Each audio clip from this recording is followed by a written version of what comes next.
Hello guys, क्या हाल है। चलिए हम सीए इंटर अकाउंट्स की क्लास की बात कर रहे हैं यहाँ पे।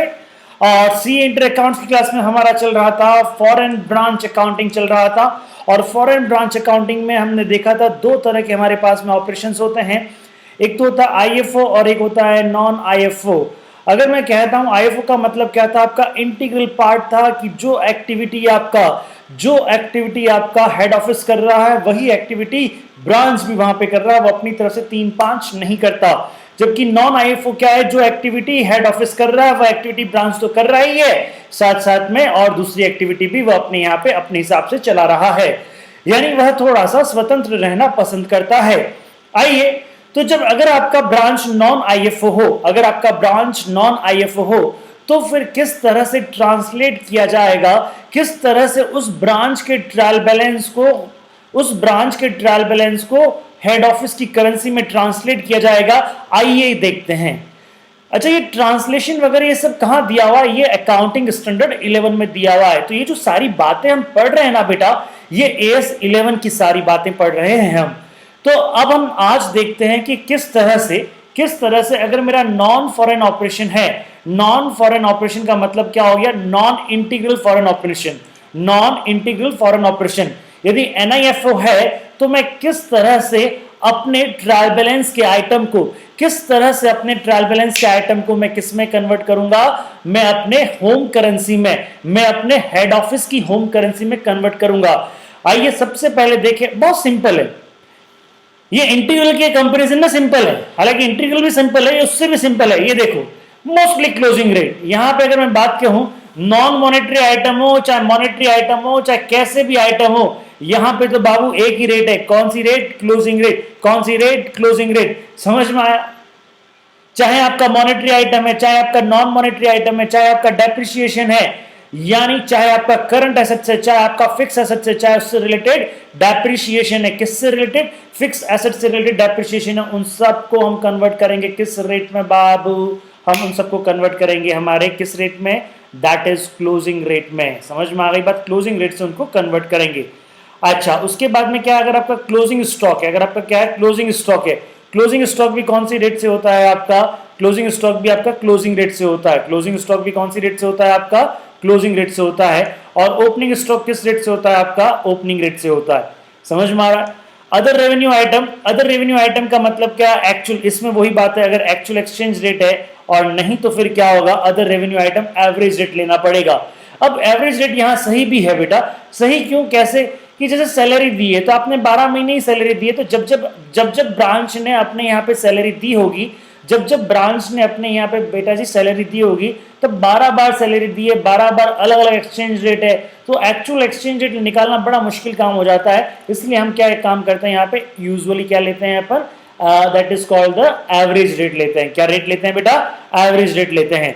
उसके बाद में क्या है आपका जीआरएफएचओ का जो अकाउंट है, goods receive from head office, तो यहाँ कहाँ से लेंगे हम? वही सेम स्टाइल से जो हमने आईएफओ में किया था वही यहाँ भी करेंगे। कौन सा अकाउंट का बैलेंस लेंगे? जीएसटीबी के अकाउंट का बैलेंस लेंगे। यह जीएसटीबी के अकाउंट का बैलेंस कहाँ मिल जाएगा? यह हेड ऑफिस की बुक्स में मिल जाएगा। अच्छा, हेड ऑफिस की बुक्स में ये अकाउंट लेने से पहले इन ट्रांजिट का यदि कोई एडजस्टमेंट है, इन ट्रांजिट की यदि कोई एंट्री है तो वो अपने को करनी पड़ेगी। Hope you understood. उसके बाद में क्या होगा? Balance in HO account in the branch books. तो किसका अकाउंट लेंगे? हेड ऑफिस की बुक से उठाएंगे। हेड ऑफिस की बुक से उठाएंगे, किसका बैलेंस उठाएंगे? ब्रांच के अकाउंट का बैलेंस उठाएंगे। ब्रांच के अकाउंट का बैलेंस उठाएंगे। ये दो अकाउंट उठाने से पहले आपके पास में क्या होना चाहिए? यदि कोई इन ट्रांजिट की एंट्री है, गुड्स इन ट्रांजिट, या आपके पास में क्या है, या आपके पास में कैश इन ट्रांजिट, तो वो करना पड़ेगा। अच्छा, एक पॉइंट हमने बाद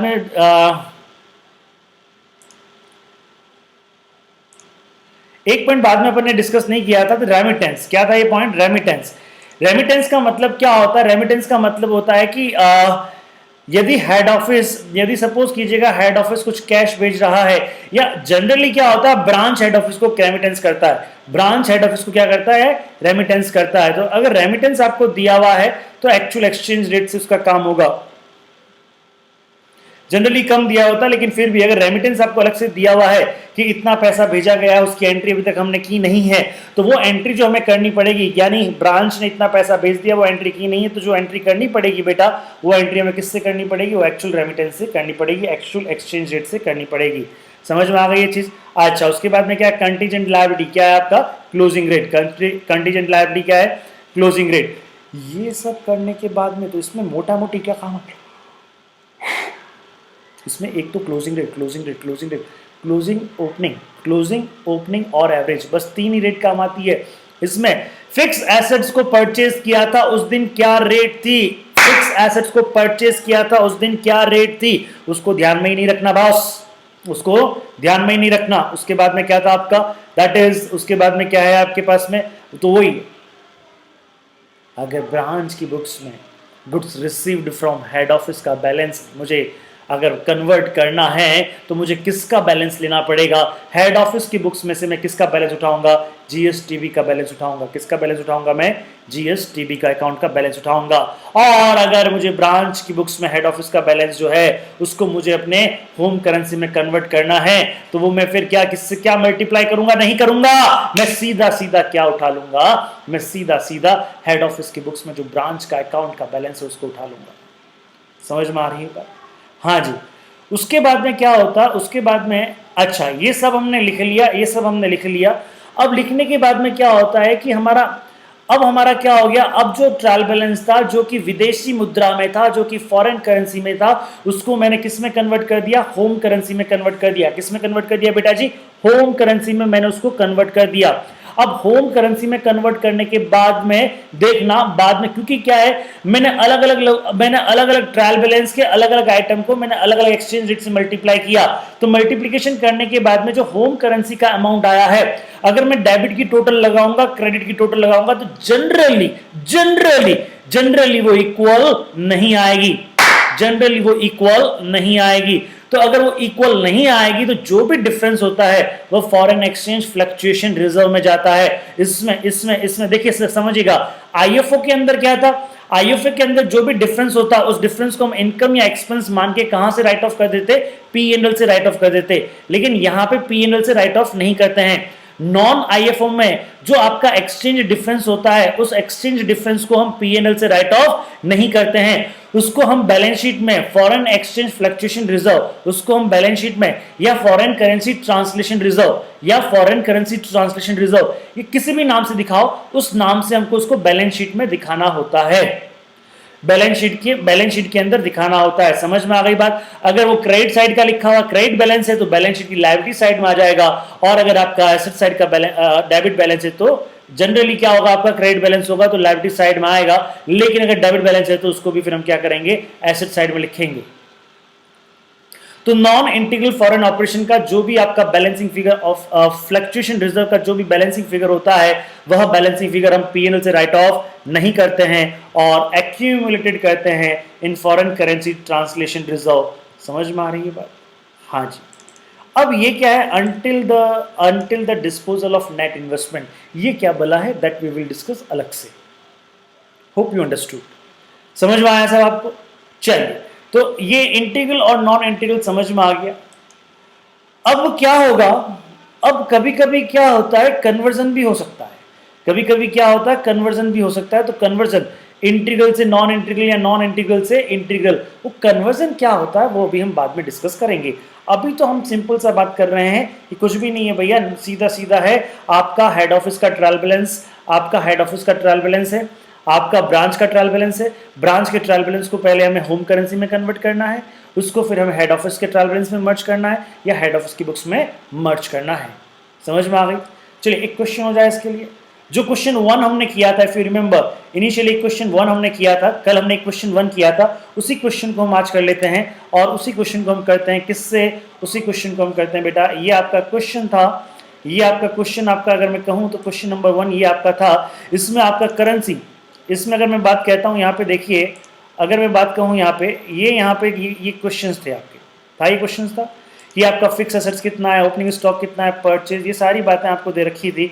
एडिशनल इन्फॉर्मेशन था आपका, आउटस्टैंडिंग एक्सपेंसेस था, डेप्रिसिएशन था हेड ऑफिस का, और ब्रांच का अकाउंट का बैलेंस था आपका हेड ऑफिस का, यानी अपना ब्रांच अकाउंट का बैलेंस था, जीएसटीवी का बैलेंस था, क्लोजिंग स्टॉक था, और यहाँ पे 3 डेट, इनफैक्ट 3 क्या आपके पास में 4 रेट दे रखी थी। तो अब हमें यहाँ पे 3 रेट ही काम में लेनी है। अब हमें कौन सी रेट काम लेनी है? 3 रेट ही काम में लेनी है। कौन कौन सी? Opening rate. कौन कौन सी आपकी? ओपनिंग रेट 47, क्लोजिंग उसके बाद में क्लोजिंग रेट कितना है 50, और एवरेज रेट कितना है 45। ये 3 रेट ही काम आएगी। आइए चलते हैं क्वेश्चन पे।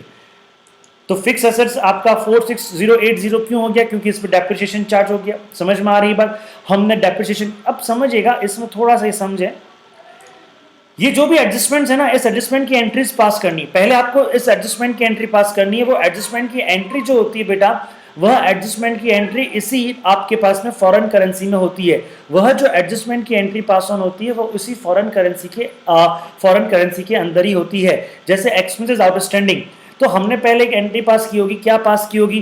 That is outstanding. Expenses outstanding है ना, तो हमने एंट्री क्या पास की होगी? Expenses account debit to outstanding expenses. तो एक्सपेंसेस को हमने बढ़ाया होगा कितने से? ब्रांच के एक्सपेंस कितने आपके पास में? 4800।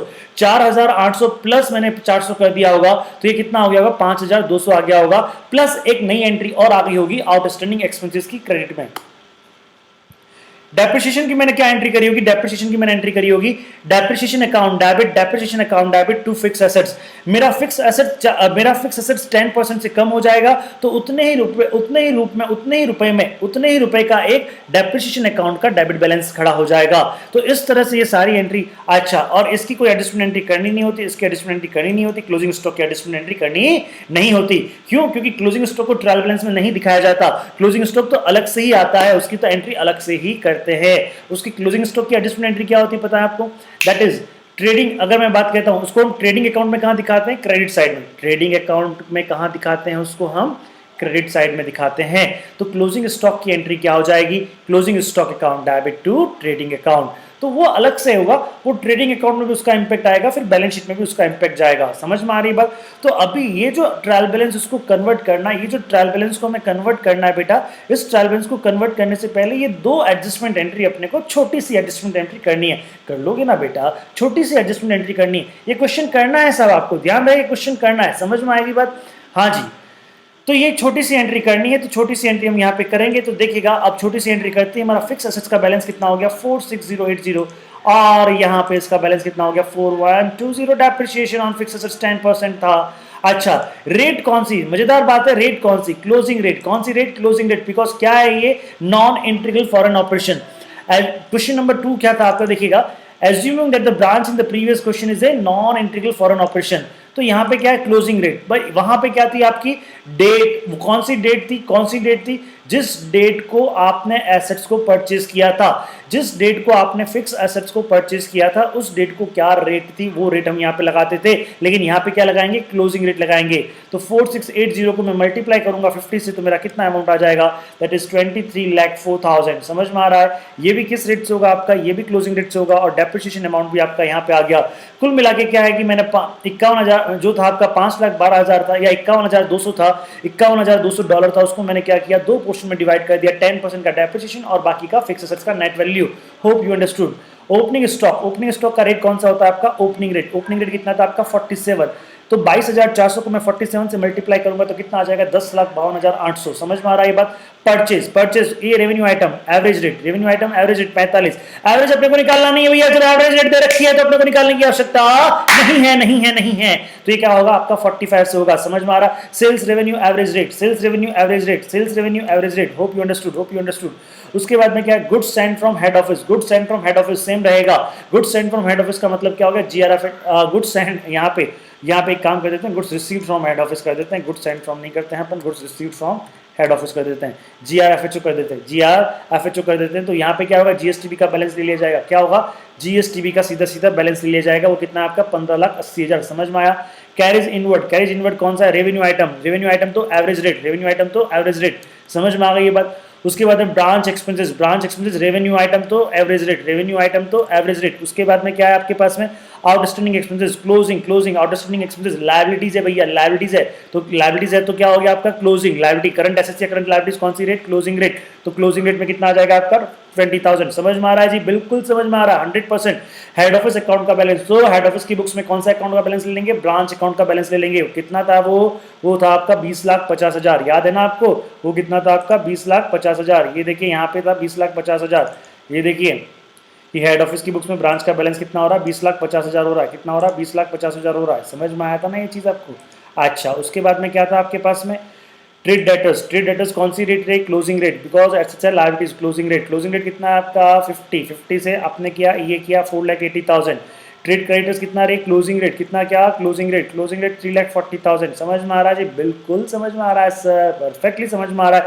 कैश ये भी क्लोजिंग रेट, ये भी क्लोजिंग रेट, ये भी क्लोजिंग रेट, ये भी क्लोजिंग रेट, समझ में आ गया ये चीज़। चलिए इसके बाद में क्या किया, मैंने इन दोनों का टोटल किया, तो एक का टोटल कितना है आपका, दैट इज ये आपका है, देखिए 1,03,64,800, 1,03,64,800, और इधर कितना है 98,98,000, 98,98,000।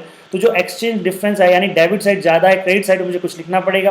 क्रेडिट साइड मेरी इनकम की साइड है, एक तरह से रिजर्व की साइड है, लायबिलिटीज की साइड है, तो यहाँ पे मैं कुछ भी लिखता हूँ, ये कितना लिखना पड़ेगा मेरे को 4,66,800। इन दोनों का जो डिफरेंस है, इन दोनों का डिफरेंस कितना है 4,66,800, ये मुझको यहाँ पे लिखना पड़ेगा। ये क्या है, एक्सचेंज गेन क्या है ये, एक्सचेंज गेन।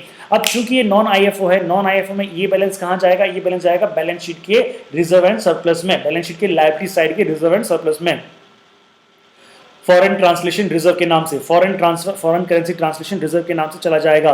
और इस तरह इनके टोटल लगाते हैं तो इनकी टोटल वापस बराबर आ जाती है। और क्लोजिंग स्टॉक को किस रेट से मल्टीप्लाई करेंगे, क्लोजिंग रेट से, किस रेट से, क्लोजिंग रेट से। तो ये क्लोजिंग रेट से क्लोजिंग स्टॉक को मैंने मल्टीप्लाई किया तो कितना आ गया 10,75,000 आ गया बेटा, कितना आ गया 10,75,000 आ गया। इस तरह से ये आपका कन्वर्जन कंप्लीट हो गया। और इसका देखिए नोट लगाया हुआ है, accounting treatment of difference in exchange, difference in exchange of rupees कितना है आपका 4,66,800 will be credited to foreign currency translation reserve which will be shown in the balance sheet, balance sheet में कौन सी साइड में show करेगा भैया, ये liability side में शो करेगा। कौन सी साइड में शो करेगा, लायबिलिटी साइड में शो करेगा, इट इज लायबिलिटी साइड। अच्छा, लायबिलिटी साइड अभी कौन से हेडिंग के अंदर आएगा, रिजर्व एंड सरप्लस में आएगा, रिजर्व एंड सरप्लस में आएगा। समझ में आया कि नहीं आया आपको, सर बिल्कुल समझ में आ रहा है, थैंक यू, वेरी गुड जी, होप यू अंडरस्टूड, क्लियर। तो ये था साहब, ये आपका क्या था, ये आपका था दैट इज फॉरेन ब्रांच का एक क्वेश्चन जो मैंने आपको करवा दिया, फॉरेन ब्रांच का एक क्वेश्चन जो मैंने आपके समक्ष रखा। तो फॉरेन ब्रांच का देखिए, ये फॉरेन ब्रांच का अगर मैं बात कहता हूँ यहाँ पे, तो फॉरेन ब्रांच का ये आपका थ्योरी पोर्शन भी हो गया, this is your theory portion, और this is your numerical portion. Theory portion में इतना ही, ये थ्योरी पोर्शन पूरा आपको लिखना है बेटा, आपने चार्ट बनाया होगा, इस चार्ट को आपको आगे लिखना है। अच्छा, उसके बाद में देखिए अगर क्वेश्चन में क्या होता है, क्वेश्चन में कुछ भी नहीं दिया हुआ है कि इंटीग्रल माने या नॉन इंटीग्रल माने, तो क्या मानना है आपको, इंटीग्रल मानना है। क्या मानना है आपको, इंटीग्रल मानना है। If nothing is given in the question then we will follow this IFO operation, we will follow this IFO approach. समझ में आ गया चीज़। तो इस तरह से आपको क्वेश्चंस करना है, इस तरह से दिखेगा। ये आपके इसमें क्या है, ये आपके क्वेश्चन से मैंने अभी आपको 2 क्वेश्चंस करवाए हैं, यानी एक ही क्वेश्चंस को मैंने 2 अलग अलग पॉइंट से आईएफओ और नॉन आईएफओ के हिसाब से मैंने आपको करवा दिया। तो एक बार आप इन क्वेश्चंस को देखें, उसके बाद में मैं आपको होमवर्क देता हूं। आइए आज कुछ होमवर्क लेते हैं, आइए आज कुछ होमवर्क लेते हैं। हाँ जी, आपका होमवर्क क्या रहेगा यहाँ पे, होमवर्क रहेगा बेटा that is your homework, homework is question number 28 and question number 29, question number 28 and question number 29 आपका होमवर्क रहेगा। प्लीज़ आप इस होमवर्क को कंप्लीट करें। और इस तरह फॉरेन ब्रांच का मोटा मोटी मैंने आपको करीबन मैंने 70% फॉरेन ब्रांच मैंने फिनिश कर दिया है। अब एक क्वेश्चन 2 क्वेश्चन मैं और करवाऊंगा कि फॉरेन ब्रांच के फाइनल अकाउंट्स कैसे बनते हैं, उनको कैसे इनकॉर्पोरेट करते हैं, वो मैं करवाऊंगा। अब तो बहुत सिंपल है, कोई दिक्कत नहीं है। उसके बाद में आपका फॉरेन ब्रांच खत्म हो जाएगा, यानी 1 और 2 क्लास में आपका फॉरेन ब्रांच खत्म हो जाएगा। होप आपको समझ में आ रहा होगा, आप बराबर काम कर रहे होंगे। चलिए, थैंक यू सो मच। हाँ जी।